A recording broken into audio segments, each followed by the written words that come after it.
وما ارسلنا من رسول، ہم نے کسی نبی رسول پیغمبر کو نہیں بھیجا الا لیطاع باذن اللہ، اگر اب بھیجا ہے ہم نے تو نبی رسول پیغمبر کی اطاعت اللہ کے حکم سے کی جائے گی۔ پاکستان کے مولانا طاہر القادری صاحب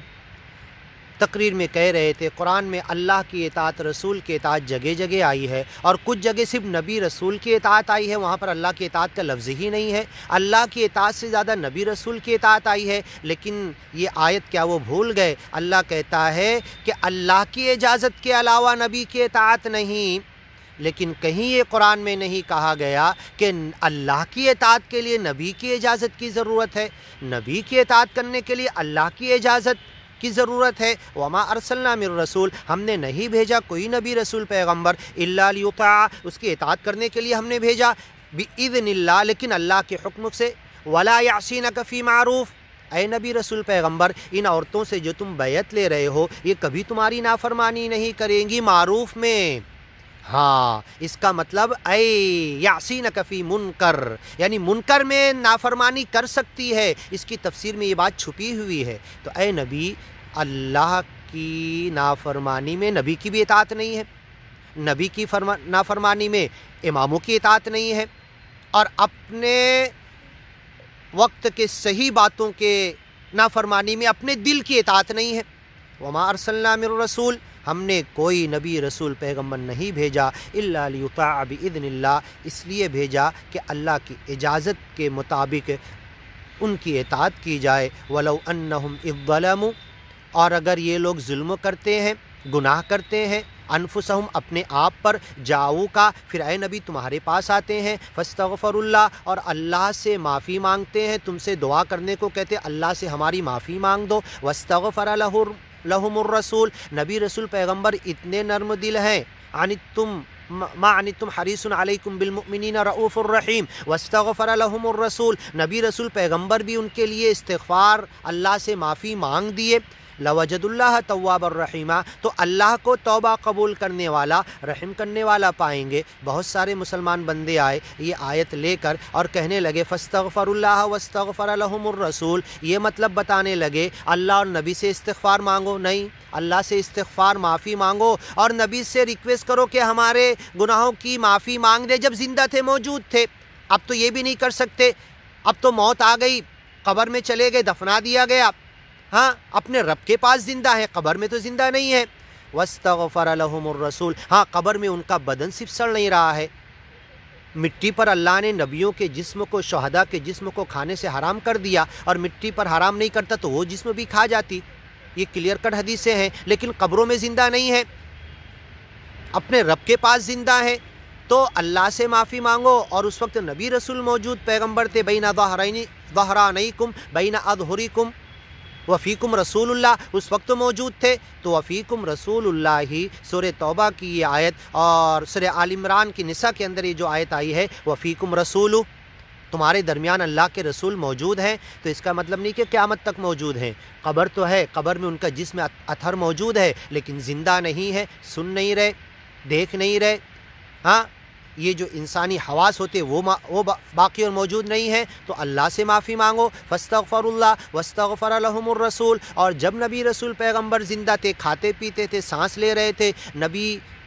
نماز کی امامت کر رہے تھے مسجد نبوی میں، آپ کے ساتھ حج میں اور غزوات میں چل پھر رہے تھے، کسی کے لیے معافی مانگ دیے تو معافی ہو جاتی، واستغفر لہم الرسول لوجد اللہ تواب الرحیمہ، تو توبہ قبول کرنے والا، رحم کرنے والا اللہ کو پاتے، نبی رسول پیغمبر توبہ قبول کرنے والے نہیں۔ درود میں ہم کیا پڑھتے؟ اللہم صلی علی محمد، اے اللہ رحمت بھیج محمد صلی اللہ علیہ وسلم پر، وعلی آل محمد، رحمت بھیج، صلاۃ بھیج، درود بھیج، اے اللہ تو، ان اللہ و ملائکتہ یصلون،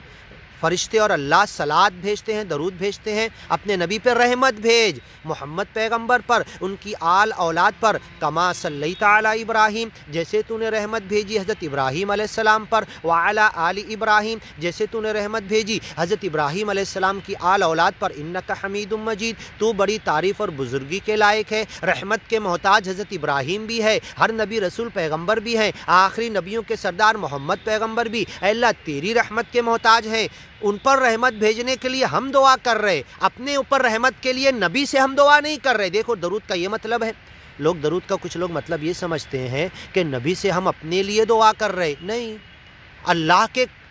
اللہ کو کہہ رہے کہ نبی پر رحمت بھیج، اللہم بارک علی محمد، اے اللہ برکت بھیج محمد پیغمبر پر صلی اللہ علیہ وسلم، وعلی آل محمد، محمد صلی اللہ علیہ وسلم کی آل اولاد پر برکت بھیج۔ میں گنہگار بندہ دعا کر رہا ہوں برکت بھیجنے کے لیے نبی کے اوپر، اللہ سے اللہ بھیجے گا، نبی کسی کے اوپر برکت نہیں بھیج سکتے۔ کسی کی دعا آج قبر سے سن کر اللہ تک نہیں پہنچا سکتے، آج نبی کسی کے لیے وسیلہ نہیں بن سکتے، مدینہ میں اپنے روضے میں ہوتے ہوئے ریاض الجنہ اپنی قبر کے اندر سے آج کسی کے لیے وسیلہ نہیں بن سکتے۔ جب زندہ تھے فاستغفر اللہ واستغفر لهم الرسول،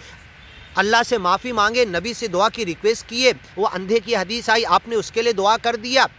ضریر البصر، تو آپ جیتے جی دعا کی قبول ہو گئی۔ اب جب آپ موت کے بعد افإن مات او قتل وما محمد الا رسول، افإن مات، اگر موت آ جائے، وہی موت جو ہر پرانی کو آتی ہے، ہر مخلوق کو آتی ہے، ہر انسان کو آتی ہے، وہی موت محمد پیغمبر کو بھی آئی،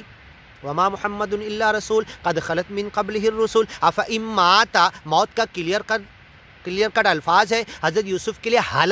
ہلاک ہونے کے الفاظ ہے، یعقوب علیہ السلام کے لیے موت کے الفاظ ہے، کتنی جگہ قرآن میں نبیوں کے لیے اور خود محمد صلی اللہ علیہ وسلم کے موت کے لیے الفاظ ہے۔ اسی لیے ہم جب درود بھیجتے ہیں اللہم بارک علی محمد، اے اللہ برکت بھیج محمد صلی اللہ علیہ وسلم پر، وعلی آل محمد، محمد صلی اللہ علیہ وسلم کی آل اولاد پر، کما بارکت علی ابراہیم، جیسے تو نے برکت بھیجی حضرت ابراہیم علیہ السلام پر، وعلی آل ابراہیم، جیسے تو نے برکت بھیجی حضرت ابراہیم علیہ السلام کی آل اولاد پر۔ محمد صلی اللہ علیہ وسلم آج میرے لیے کچھ نہیں کر سکتے، جو کرنا تھا گیان ایمان قرآن کی باتیں دے کے چلے گئے، آج میری دعا بھی اللہ تک نہیں پہنچا سکتے۔ ما نعبدهم الا ليقربونا الى الله زلفا، مشرکین مکہ یہی جہالت تو کرتے تھے، نیک لوگوں کے نام کی 360 مورتیاں رکھے تھے، ما نعبدهم، ان کی عبادت نہیں کرتے اے محمد پیغمبر،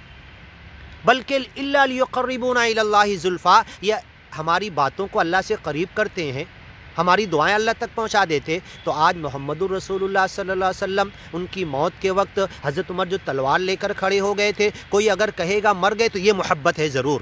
لیکن یہ اندھی محبت ہے۔ جب آیت پڑھ کے سنائی گئی وما محمد الا رسول قد خلت من قبلہ الرسول افإن مات او قتل انقلبتم علی اعقابکم، تو حضرت عمر نے تلوار اندر رکھ لی، مان لیے گویا کہ آیت ابھی نازل ہوئی، اور حضرت ابو بکر نے پہلے خطبے میں کہا اللہ کے رسول کی لاش مبارک رکھی ہوئی ہے، تدفین ہوئی نہیں، اور ممبر رسول پہ کھڑے ہو کے بول رہے من کان یعبد محمدا فإن محمدا قد مات، جو کوئی محمد پیغمبر کی عبادت کر رہا تھا، اس کا بندہ بنا ہوا تھا، اس کی پوجا پرستش کر رہا تھا، محمد پیغمبر کو خدا مان لیا تھا، فإن محمدًا قد مات، اس کا خدا مر گیا، ہاں محمد صلی اللہ علیہ وسلم کی موت آ گئی، فإن محمدًا قد مات، بے شک تحقیق ان کو موت آ گئی محمد پیغمبر کو۔ ومن کان یعبد اللہ، جو ایک سچے مالک کا گیان لیا تھا، ایک اللہ کا اسے مالک مانا تھا، یعبد اللہ اس کا بندہ بنا ہوا تھا، فإن اللہ حی لا یموت لا تأخذہ سنۃ ولا نوم، حی ہے، زندہ ہے، اونگ بھی نہیں آتی، جھپک بھی نہیں آتی، سستی بھی نہیں آتی، وما مسنا من لغوب، تھکن بھی نہیں پہنچتی، رب العالمین پوری کائنات کو چلا رہا، پال رہا، پروان چلا رہا، تھکن بھی نہیں آتی، وہ حی ہے، قیوم ہے، فإن اللہ حی لا یموت، کبھی نہیں مرنے والا۔ اور محمد پیغمبر کو موت آ گئی، کہاں پر ڈکلیریشن ہوا؟ ایک انسان کی موت آج مسائل ہیں،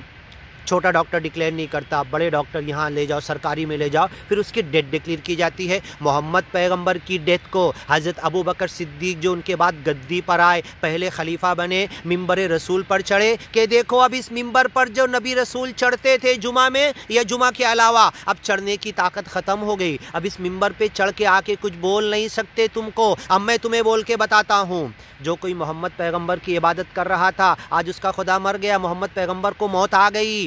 ہاں، ومن کان یعبد اللہ، اور جو ایک اللہ کی عبادت کر رہا تھا، فإن اللہ حی لا یموت، اللہ ہمیشہ زندہ رہنے والا، کبھی نہیں مرنے والا، قائم ہے، قیوم ہے، حی ہے، لا تأخذہ سنۃ ولا نوم۔ یہ محمد پیغمبر کی ڈیتھ کس نے ڈکلیئر کیا؟ حضرت ابو بکر صدیق نے، پہلے خلیفہ نے۔ کوئی مسلمانوں کا فرقہ ایسا نہیں کہ جو حضرت ابو بکر صدیق کی خلافت کو نہ مانے، پہلے خلیفہ کو جو نہ مانے، انہوں نے محمد خلافت پر آنے کے بعد خلیفہ بیعت لینے سے پہلے منبر رسول پر چڑھنے کی ڈیرنگ کی، اور سب سے بڑی خبر، سب سے پہلا ڈیکلیریشن، سب سے بڑی چیز اور بات وہاں پر کیا بتائی کہ محمد پیغمبر کی ڈیتھ میں ڈکلیئر کرتا ہوں، اے عمر تلوار اندر ڈال لو، یہ مت بولو کہ محمد کو موت نہیں آئی ہے صلی اللہ علیہ وسلم، ہاں میں ڈکلیئر کرتا ہوں۔ منبر رسول پہ چڑھ کر نائب رسول پہلے خلیفہ ابو بکر صدیق محمد پیغمبر کی ڈیتھ ڈکلیئر کرتے ہیں، اور ایک صحابی، چھوٹے بڑے کسی صحابی کی ہمت نہیں ہوئی اس ڈکلیریشن کو چیلنج کر سکے کہ محمد پیغمبر کی موت نہیں آئی۔ تو اب یہ آیت فاستغفر اللہ سے معافی مانگتے، واستغفر لهم الرسول، جیتے جی نبی دعا کر دیتے، معافی مانگ لیتے، ان تستغفر لهم 70 مرتن فلن یغفر اللہ لهم، تم 70 مرتبہ بھی منافقوں کے لیے معافی مانگو گے تو قبول نہیں ہوگی، یہ جیتے جی ہے۔ اب کسی کے لیے نہیں مانگ سکتے اللہ کے رسول قبر سے کسی کی معافی، مردے جیسے ہر مردہ ہوتا صرف ان کا بدن سڑا نہیں ہے، مٹی ان کے بدن کو نہیں کھا سکتی۔ لوجد اللہ تواب الرحیمہ، اور نبی بھی جیتے جی جن کے لیے استغفار کیے اللہ کو توبہ قبول کرنے والا پائے، نبی توبہ کسی کی قبول نہیں کرتے، صرف سفارش کر سکتے۔ تواب الرحیمہ، نبی رحم نہیں کر سکتے کسی کے اوپر، اللہ رحم کرتا ہے تواب الرحیمہ۔ فلا وربک لا یؤمنون، ان باتوں کو جو نہیں مانے گا وہ ایمانی نہیں ہے۔ فلا وربک، تیرے رب کی قسم ہے محمد پیغمبر، لا یؤمنون، یہ ایمانی ہو ہی نہیں سکتے، گیانی ایمانی بندے ہو ہی نہیں سکتے، حتی یحکموک، جب تک تمہیں حکم نہ بنا دے، تمہیں حاکم نہ بنا دے، تمہیں آخری جج نہ بنا دے، تمہارے فیصلے کو نہ مان لیں، فیما شجر بینہم، جو ان کے درمیان اختلاف ہے اس کے لیے تم کو حاکم نہ بنا دے، تمہارے فیصلے کو نہ مان لے، ثم لا یجدوا فی انفسہم، اور پھر تم نے فیصلہ کر دیا، پھر اپنے دل میں کوئی حرج اور تنگی محسوس نہ کرے، نبی نے جو فیصلہ کیا کر دیا، مما قضیت، جو تم نے فیصلہ کیا، ویسلموا تسلیما، سر تسلیم خم کر دیں، جھکا دے، مان لے دل سے، چہرے پر بھی ان کی نہ ماننے کے آثار ظاہر نہ ہو، بلکہ دل، دماغ، بدن اور بڑے خوشی کے ساتھ مان لیے۔ وَيُسَلِّمُوا تَسْلِيمًا، یہی تو ہے جھکنا، یہی تو ہے اسلام، یہی تو ہے تسلیم، یہی تو ہے سرنڈر ہونا، یہی تو ہے مسلم ہونا۔ اسلمت لرب العالمین، میں رب العالمین کے لیے جھک گیا، یہی تو ہے اسلام۔ سچے مالک کی مرضی میں، اس کے آدیش میں اپنے آپ کو ڈال دینا، اسے عربی میں اسلام کہتے ہیں، ایسا کرنے والے کو مسلم کہتے ہیں۔ پکا ایمانی اور گیانی بندہ ایسا کرتا ہے۔ وَلَوْ أَنَّا كَتَبْنَا عَلَيْهِمْ، اب یہ جو آیت آئی ہے، حضرت عمر کے پاس ایک یہودی اور مسلم پہنچا، اللہ کے رسول نے یہودی کے حق میں فیصلہ کر دیا تھا، مسلم مومن مطمئن نہیں تھا، چلو حضرت ابو بکر کے پاس، انہوں نے نرم دل تھے، اللہ کے رسول نے فیصلہ کیا تو میں کیا کروں، چلو حضرت ابو بکر کے بعد حضرت عمر رضی اللہ عنہ کے پاس، آپ نے کہا اچھا فیصلہ کس نے کیا، نبی رسول پیغمبر نے کیا۔ بعد میں کہاں گئے تھے، ابو بکر صدیق کے پاس، انہوں نے کیا بولا، کچھ نہیں بولا، تمہارے پاس آئے تو کیا میرا فیصلہ چاہتے ہو، میں فیصلہ کروں، ٹھیک ہے، دونوں انہوں نے کہا ہاں تمہارا فیصلہ بھی ہم چاہتے ہیں، گئے اندر تلوار لائے اور جو مومن مسلم ایمانی گیانی بندہ تھا اس کی گردن اتار دیے۔ ہذہ قضاء لمن لم یرض بقضاء رسول اللہ، جو نبی رسول پیغمبر محمد کے فیصلے آدیش سے مطمئن نہ ہو، اس پر چلنے عمل کرنے کے لیے، اسے ماننے کے لیے راضی نہ ہو، یہ میرا فیصلہ ہے، اس کی گردن اس کے بدن پہ نہیں رہنا چاہیے، اس کا سر اس کے بدن سے گر جانا چاہیے، مار دیا گردن، سر اتار دیا، قلم کر دیا حضرت عمر نے۔ ہذہ قضاء لمن لم یرض بقضاء رسول اللہ، جو اللہ کے رسول کے قضیے سے راضی نہیں، مما قضیت، جو کچھ تم نے فیصلہ کر دیا، ویسلموا تسلیما، انہیں مان لینا چاہیے۔ طلاق کے مسئلے میں اللہ کی حدود کیوں نہیں مانتے ہو؟ ہاں، کلیئر کٹ اللہ کی حدود قرآن میں ہے۔ نبی رسول پیغمبر کے سامنے ایک صحابی نے آ کر اس کا غلط مطلب بتایا تو آپ نے ایلعب بکتاب اللہ، فوراً آپ کے غصے میں آئے اور اللہ کی کتاب سے کھلواڑ کر رہے، زندگی کے 3 الگ الگ وقت کے طلاق ایک ساتھ نافذ کرنے کی بات کر رہے۔ حضرت عمر نے کہا الا اقتلو، کیا میں اسے مار نہ دوں؟ ہاں، سب خاموش ہو گئے، اور نبی کے ہوتے ہوئے اس بات پر اجماع اور اتفاق ہو گیا کہ زندگی کے 3 الگ الگ موقع کے طلاق ہیں، بیچ میں رجوع ہے، عقد جدید ہے، پچھتانے کا حق ہے، پھر مل جائے تو دوسرا ہوگا، پھر تیسرا ہوگا، پھر فلا تحل لہ کے احکام آئیں گے، البینونۃ الکبریٰ لم یمکن بغیر بینونتین صغرتین، اس کے علاوہ ممکن نہیں، 2 رجوع ہے، 2 عقد جدید ہے، اس کے علاوہ حرمت بینونہ کاملہ ممکن نہیں۔ ہاں، یہ فیصلہ ہو گیا نبی کے جیتے ہوئے، مما قضیت، جو فیصلہ تم نے کر دیا، وَيُسَلِّمُوا تسلیما، سارے چھوٹے بڑے صحابہ سب خاموش رہ گئے۔ سب نے مان لیا، اجماع ہو گیا۔ اور بعد میں بعض الناس اکثر الناس، امام بخاری کے زمانے میں بعض الناس تھے، 33-34 جگہ پر امام بخاری نے لکھا وقال بعض الناس وقال اللہ، بعض الناس یہ کہتے ہیں اور اللہ یہ کہتا ہے۔ اور من جوز الطلاق الثلاث، کس نے 3 طلاق جائز کر دیا، من اجاز الطلاق الثلاث، کس نے اجازت دی 3 طلاق کی۔ اور آگے کہتے ہیں وقال اللہ والطلاق مرتان، طلاق تو زندگی میں 2 الگ الگ مرتبہ ہے، پھر تیسری مرتبہ دے گا 2 مرتبہ رجوع کے بعد۔ ہاں، اور یہ ایک ساتھ من اجاز الطلاق الثلاث، کس نے ایک ساتھ 3 طلاق نافذ کر دیا، من جوز، کس نے تجویز دے دی۔ وفی الترجمتی اشارۃ الی ان البخاری، جا کر دیکھ لو ابن حجر کیا لکھتے ہیں اس باب کے ترجمے میں، من جوز الطلاق الثلاث من اجاز الطلاق الثلاث، اس میں امام بخاری کیا کہنا چاہتے، ابن حجر نے اور تمام امام بخاری کے تلامذہ مان لیے کہ ایک ساتھ 3 طلاق نافذ کرنے والوں کا مذاق اڑا رہے امام بخاری۔ جا اٹھا کر دیکھ لو، مما قضیتا، جو قضیہ تم نے کہہ دیا، ایلعب بکتاب اللہ، کیا 3 طلاق کے معاملے میں اللہ کی کتاب کا کھلواڑ کیا جائے گا؟ زندگی کے 3 مختلف ادوار کے الگ الگ طلاق ہے، بیچ میں رجوع ہے، عدت ہے، عقد جدید ہے، اس کے علاوہ تیسرا طلاق نہیں ہو سکتا، 3 طلاق سے عورت حرام نہیں ہو سکتی۔ تیسرے طلاق کے بعد جو آرڈینل آتے، کارڈینل نہیں، آرڈر میں آتے، بیچ میں گیپ ہے رجوع کا، اس کے بعد ہوتی مما قضیت، یہ فیصلہ تم نے کر دیا ہے نبی رسول پیغمبر، وَيُسَلِّمُ تسلیما، اور صحابی کو جب آپ نے ڈانٹا، آنکھیں سرخ ہو گئی، لال ہو گئی، کھڑے ہو کے غصے میں کہنے لگے۔ حضرت عمر نے پوچھا الا اقتلو، یہ جو ایک ساتھ 3 طلاق نافذ کرنے کی بات صحابی کر رہے، کیا میں انہیں قتل نہ کر دوں؟ حضرت عمر نے سوال کیا، پھر آپ نے فیصلہ کر دیا قیامت تک کے اس عملی تفسیر قرآن کی آیت پر، فلا تتخذوا آیات اللہ ہزوا، یہ 3 طلاق یہ منفصل ہے رجوع سے یا عقد جدید سے، فلا تعدلوہن ان ینکحن ازواجہن فامساک بمعروف و تسریح باحسان، اس کے احکام آئیں گے۔ اس کے بعد فان طلقها فلا تحل له کے احکام آئیں گے۔ یہ قضیہ اللہ کے رسول نے کر دیا، قضیت مما قضیت ویسلموا تسلیما، سارے صحابہ نے مان لیا، سر تسلیم خم کر دیا۔ آج کا جاہل مفتی، آج کا قاضی، آج کا مولوی، آج کا مسلک پرست، آج کا ائمہ اقوال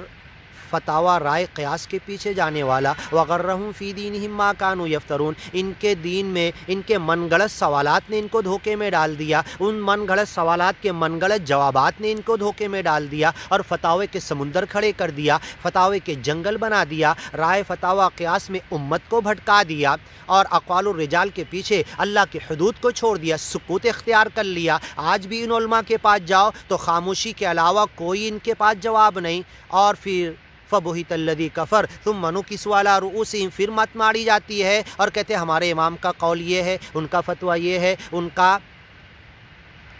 رائے قیاس فتاویٰ یہ ہے، یہ کہہ کے پھر حدود اللہ کو ڈھانک دیتے، یہودیوں کی طرح چھپا لیتے جیسے سنسار کی سزا انہوں نے چھپائی تھی۔ مما قضیتا، حضرت عمر ہوتے تو جو یہودی کے سامنے والے مد مقابل مومن کا گردن قلم کر دیے تھے، سر اڑا دیے تھے، آج ان تمام اللہ کی حدود،